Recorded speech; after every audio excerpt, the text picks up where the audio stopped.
Välkomna till Kungliga Vetenskapsakademin och den här presskonferensen då vi ska presentera årets Nobelpris i kemi. Welcome to the Royal Swedish Academy of Sciences and this press conference when we will announce this year's Nobel Prize in Chemistry. We will keep to our tradition and start in Swedish and then continue the presentation in English. And you are of course welcome to ask questions later on in either of these languages. Jag heter Hans Ellegren och är ständig sekreterare här vid Kungliga Vetenskapsakademin. Till höger om mig sitter professor Johan Åkvist som är ordförande i Nobelkommittén för kemi. Och till vänster om mig sitter professor Olof Ramström, också ledamot av Nobelkommittén för kemi och sakkunnig inom ämnet. My name is Hans Ellegren. I'm the Secretary General of the Royal Swedish Academy of Sciences. And to my right is Professor Johan Åkvist, Chair of the Nobel Committee for Chemistry. And to my left, Professor Olof Ramström, Member of the Nobel Committee in Chemistry and one of the experts in the field. Årets pris handlar om ett funktionellt sätt att bygga molekyler. This year's prize is about an ingenious tool for building molecules.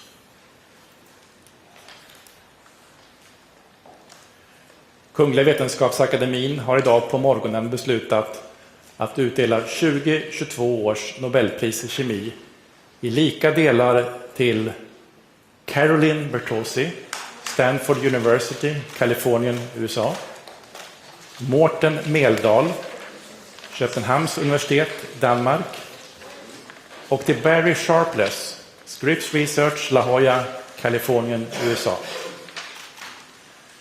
Det tilldelas priset för utveckling av klickkemi och biortogonal kemi. The Royal Swedish Academy of Sciences has this morning decided to award the 2022 Nobel Prize in Chemistry in equal shares to Caroline Bertozzi, Stanford University, California, USA, Morten Meldal, University of Copenhagen, Denmark, and to Barry Sharpless, Scripps Research, La Jolla, California, USA. They received the prize for the development of click chemistry and biorthogonal chemistry. Professor Åkvist will now give us a short summary in English of the prize. Please, Johan. Thank you. Click chemistry is almost like it sounds. It's all about snapping molecules together. Imagine that you could attach small chemical buckles to different types of building blocks. Then you could link these buckles together and produce molecules of greater complexity and variation. This was the basic idea behind click chemistry that Barry Sharpless had about 20 years ago. The problem was to find good chemical buckles. They have to react with each other easily and specifically. Morten Meldal and Barry Sharpless independently found the first perfect candidates that will easily snap together, and importantly, they won't snap with anything else. This click chemistry can now be used for building drug molecules, polymers, new materials, and many other things. However, there are also other reasons for why one likes to snap molecules together. Imagine that you could attach a shining molecule to biomolecules in a living cell. Then you could follow them in a microscope and see where they are and how they move. This is what Caroline Bertozzi did, but she had to find click reactions that were not toxic to the cells. She called this biorthogonal chemistry. Chemical reactions that don't interfere with the normal biochemistry of life.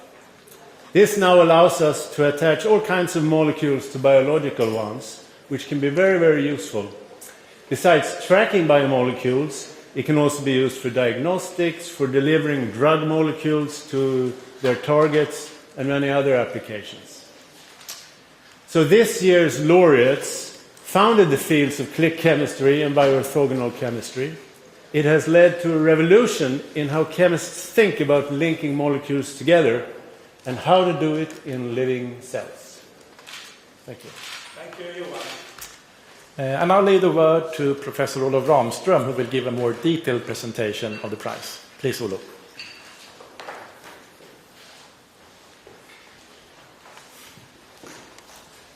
Thank you so much, Hans. Thank you, Johan. So this year's award is, as Johan just mentioned here, it's about making connections between molecules in a very straightforward, selective, and robust way. This year's award is also about concepts and how concepts combined with very important discoveries really push the boundaries and make enormous impact of science and our society. So let's start with the first concept. Around the turn of the millennium, Barry Sharpless presented a new concept which he called click chemistry. And by this he meant chemistry that was based on very special reactions that worked very efficiently, were very reliable, and gave very robust products, very robust yields of products. By this type of chemistry, like Johan here said, you would be able to essentially click together two molecular building blocks in a very efficient way, in a very predictive way, and you will get a good amount of product in a very reasonable short time. Now, such reactions were not very common or very difficult to find. But one such reaction was just about to be discovered. And very shortly after this click chemistry concept was introduced, Morten Meldal and his group in Denmark, and very shortly after, Barry Sharpless and his co-workers in the US, they found one such reaction that is really remarkable. This reaction is based on an A-side functionality, as you can see to the upper left here. This is a structure which has 3 nitrogen atoms in a row. And the opposite candidate here, the opposite reactant, as we call it, is an alkyne, as you can see to the right. And this alkyne is a kind of structure where you have 2 carbon atoms that have 3 bonds between them, a triple bonded carbon. Now, these 2 reagents, these 2 building blocks, they are not terribly reactive by themselves. And if you mix them together, they will react very sluggishly with one another. And also, they will give mixtures, very often give mixtures of products. So not very good. However, what Meldal's group and Sharpless and co-worker found out was that if you add a little bit of copper, a little bit of copper 1 ions to this reaction mixture, the reaction was dramatically accelerated. And also, it only gave one single product. And the product is this ring-shaped, 5-member ring-shaped product called a triazole. And again, this product is also quite unreactive product, quite stable product. And it also has other interesting features that could be of interest. So in a sense, as you can see here, this particular reaction fulfilled the criteria of click chemistry. And now you had a tool where you can easily click together molecules in a very effective way. Immediately upon discovery of this reaction, and this reaction is called, as you can see down here, the copper-catalyzed A-side alkyne cycloaddition reaction. Immediately upon its discovery, it gained enormous interest across chemistry and related fields, and immediately spread across all fields. And now, with this reaction, it was now essentially although other reactions have been, so to say, identified and discovered after this one, this particular reaction has almost become synonymous with the click chemistry concept and is also often called the click reaction. And you can say that it's still the crown jewel of click reactions.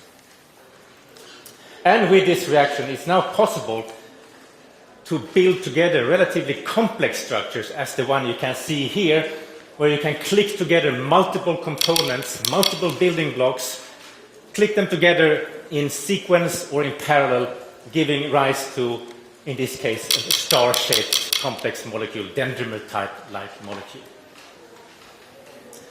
Now, one of the areas where people wanted to apply this reaction was in biology or biochemistry related areas. But for this reason, in these cases, when you work with living cells, copper is not ideal, and living cells don't really like too much copper. So for this reason, alternative reactions were sought after. And that brings us to the second concept. Around the same time as the click chemistry concept and these copper-catalyzed click reactions were introduced, Caroline Bertozzi formulated a concept which she called Biorthogonal Chemistry. And by this, she meant chemistry that is based on special reactions that can be performed in living systems, in living cells, in living organisms, without affecting or being affected by the myriad of substances and reactions that occur in such very complex systems. As you can imagine, this is definitely not an easy task. So during the 1990s, Caroline Bertozzi had been trying to work out the chemistry and biology of complex carbohydrate structures, complex sugar structures that are called glycans, and they are often located at the surface of cells, as you can see in this picture. Bertozzi and her group had been identifying chemical reactions that could work in living systems, in living cells. For example, they had identified a way to introduce the A-side functionality in living cells and living systems. And they could do so by a type of metabolic engineering approach, where you have a sugar structure, a carbohydrate structure, which is then functionalized with an A-side moiety. And when you grow cells in the presence of this structure, this can be taken up by the cells, it can go through and be processed by the cell machinery, and finally become incorporated in the glycans that you find at the cell surface, as you can see here. Now, once this fantastic copper-catalyzed click reaction had been discovered, shortly after, Bertozzi could also identify a metal-free alternative. And you can see the alternative here. And this alternative was based on a so-called strained alkyne. As you can see, this is an 8-membered octagonal alkyne, where the alkyne's moiety is actually twisted in a sense that it becomes much more reactive.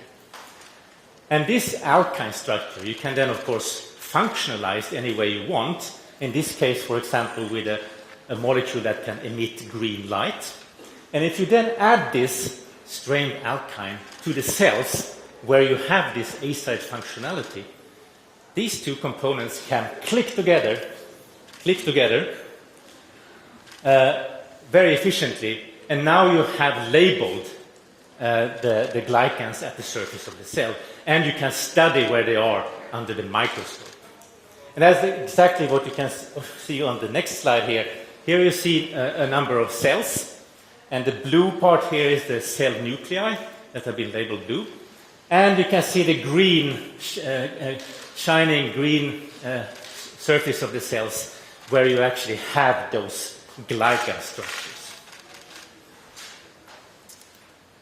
So, these two concepts and the reactions that have been, so to say, discovered they have really had an enormous impact on science. And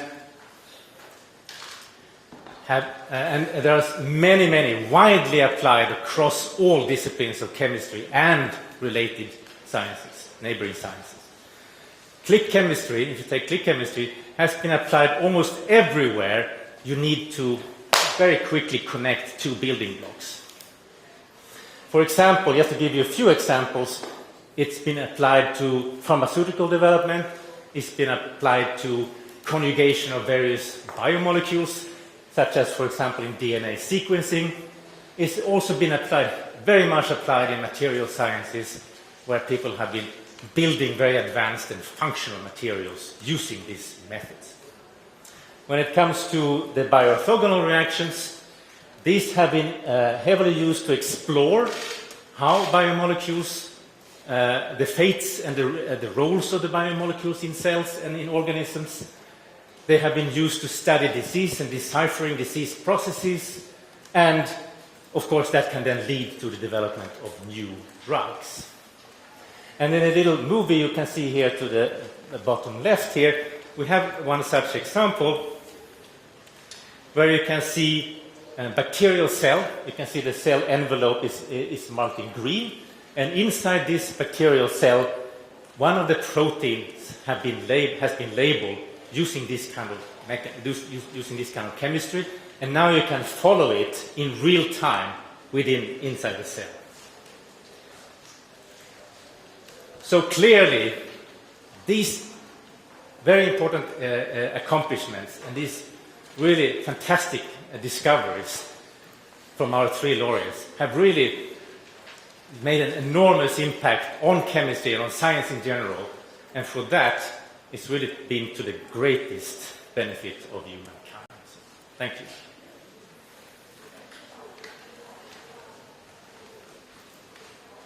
Thank you, Olof. Det sa bara klick, as the Swedish quote often is said. Now we shall see if we have one of the laureates with us. Professor Caroline Bertozzi, are you there? Yes, I'm here. Congratulations for receiving the Nobel Prize in Chemistry. Thank you so much, all of you. I'm absolutely stunned. I'm sitting here and can hardly breathe. I understand. It's the middle of the night for you. Was it a shock to obtain this call in the middle of the night?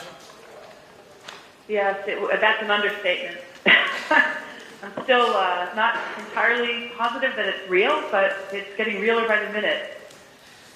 Yeah, it will probably be a long night for you today, I guess. We shall see if we have some questions here. I'm sitting in the session hall of the Royal Swedish Academy of Sciences, and we have many interested journalists here, both from the international press as well as from Swedish press. Are you ready to take some questions? Absolutely. Hello, everyone. Okay. SVT? Good morning. Congratulations. This is Swedish television. Thomas von Heine.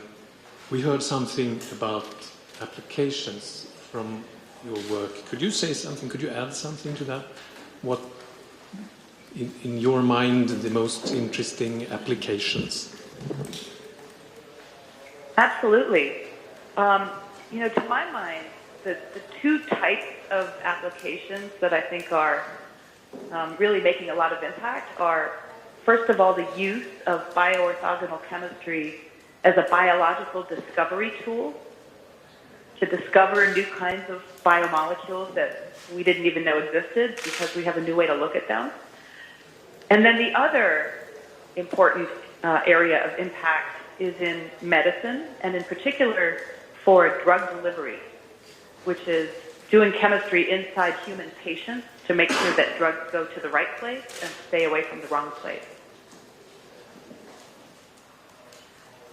Okay, I think first we had a question here somewhere.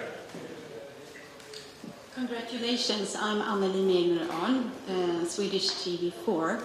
I wonder if your click technique was involved when we were developing the antibody test of COVID-19?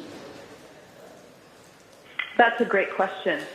We did some research in my lab around not so much diagnostic tests, but development of potential therapeutics to treat acute COVID-19.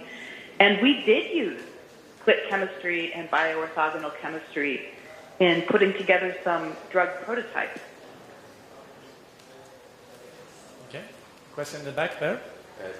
David Keaton from the Associated Press.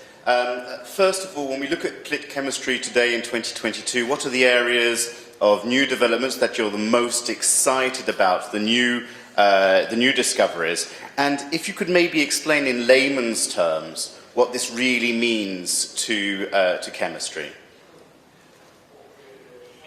Thank you for a great question. I think the field of bioorthogonal and click chemistry is still, I think, in its early phases. We have a handful of incredible reactions like the ones that Professors Sharpless and Meldahl developed. But it's really just a handful, and I think there's probably many new reactions to be discovered and invented. So that's an important frontier, is inventing new chemistry. And then in terms of applications, again, I think applications in the biotech industry, the pharmaceutical industry, and the development of new ways of treating diseases and diagnosing diseases, I think that these are areas that will be very strongly impacted by click chemistry, as they already have been. Okay, question here, please. Congratulations, Professor. Click chemistry is a very effective and useful method for building molecules. So my question is it easy to scale up the reaction? Yes. In fact, I think that's one of the most elegant features of click chemistry reactions, is the fact that they're so simple and they're so highly selective that the yields tend to be very high with very little impurities, and that makes them very nicely scalable. And in fact, click chemistry reactions are already being performed at manufacturing scales in the pharmaceutical industry. Okay, we have time for more questions.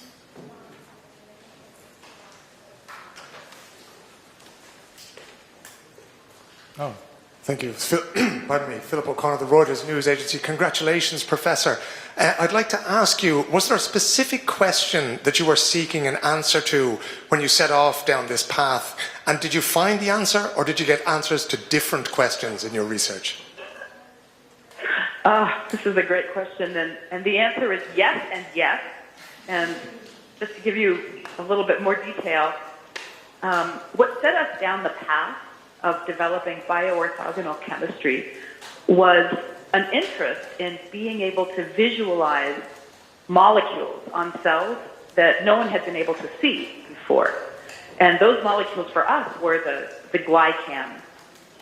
And once we figured out how to visualize the glycans using those chemistries, we learned all kinds of interesting things about the functions of glycans that coat the surfaces of cells. And what we learned led to the development of a new idea for cancer immune therapy, and at the same time also led to the discovery of a new kind of biomolecule called glycoRNA that had never been seen before.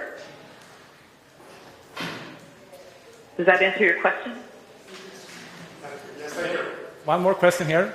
And this is David Keaton again from Associated Press. Obviously, this prize comes with an incredible notoriety and also prize money. What do you think this notoriety will bring and this prestige will bring to this area of science, to yourself, and then obviously, what are you hoping to do with this, the prize money that comes with this? I can answer your questions in reverse order. I haven't had enough time to think about the prize money. So I don't know yet. But then to your earlier questions, I think that the attention that a prize like the Nobel Prize brings can be incredibly energizing for a scientific field. And I've been very fortunate to work at the interface of chemistry and biology. It's such a rich interface with so much great technology development and fundamental basic science discoveries. And so to the extent that the prize casts a light on chemical biology, I think that's a wonderful thing. I think the other incredible benefit is that it's an opportunity for me to recognize all the work that so many trainees from my lab have done over the last 25 years.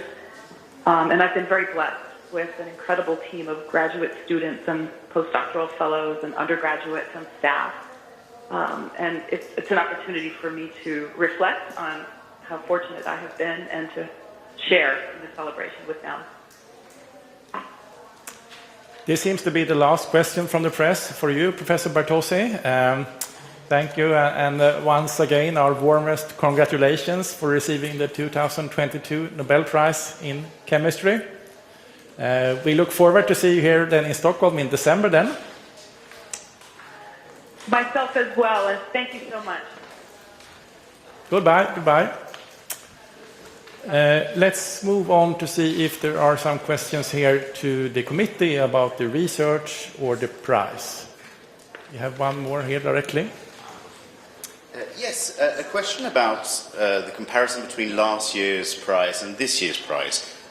Both dealt with new ways of building molecules. Is that correct? Can we say that there are bridges between these two prizes, or is that not the case? Would you like to?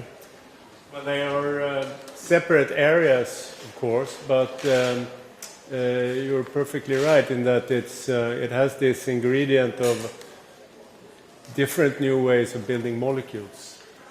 Although last year's prize was maybe more a pure organic chemistry prize, as you have heard, this year's prize spans very big application areas in chemistry.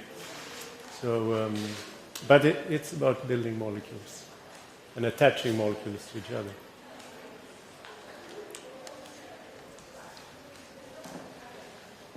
More? Yeah, please. This is Duncan from Nordic Chinese Times. And one question is click chemistry a good method for conducting framework materials like MOF, metal organic frameworks? Olo? Well, that's an interesting question. And actually, I think it has been applied to that particular field as well. So you can introduce either the acide or the alkyne group, if you use that reaction, in this organic frameworks that you're referring to. And then you can just click on the other reactant, and then you have a way to functionalize these frameworks very easily and straightforwardly. So yes, it has been used like that.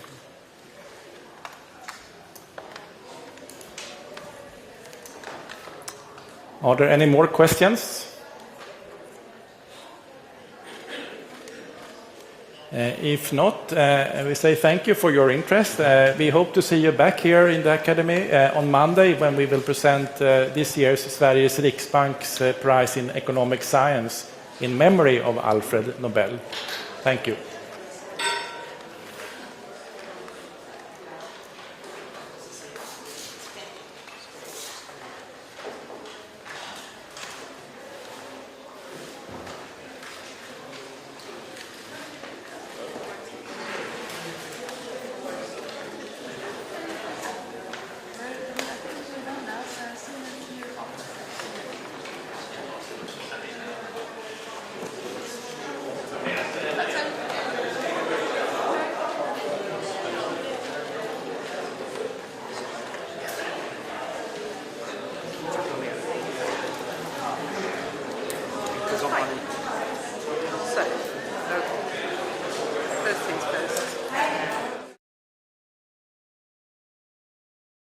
Of our country to have gone to a comprehensive school.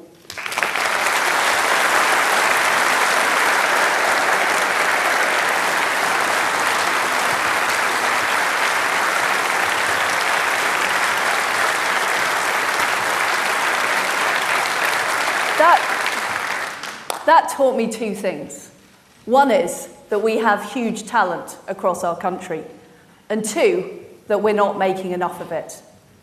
This is a great country. I'm so proud of who we are and what we stand for. But I know that we can do better, and I know that we must do better. And that's why I entered politics. I want to live in a country where hard work's rewarded, where women can walk home safely at night, and where our children have a better future. To deliver this, we need to get Britain moving. We cannot have any more drift and delay at this vital time. Let's remember where we were when I entered Downing Street. Average energy bills were predicted to soar above £6,000 a year. We faced the highest tax burden that our country had had for 70 years. And we were told that we could do nothing about it. I didn't accept that things had to be that way. I knew that inaction would be unconscionable. Families would have been unable to heat their homes. Businesses would have gone bust. Jobs would have been lost. And we would have worse public services, including the NHS. I couldn't allow this to happen. I refused to consign our great country to decline.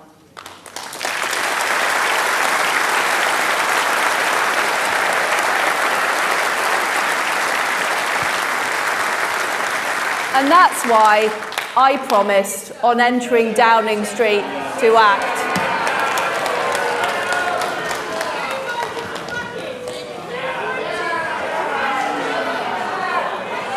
Let's get them removed.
Now, later on in my speech, my friends, I'm going to talk about the Anti-Growth Coalition. But I think they arrived in the hall a bit too early. They were meant to come later on, so we'll get on to them. We'll get on to them in a few minutes. But what we did is we acted.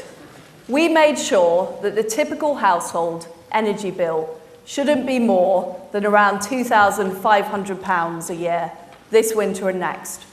We followed up with immediate action to support businesses over the winter.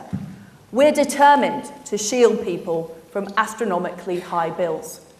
So much so that we are doing more in this country to protect people from the energy crisis than any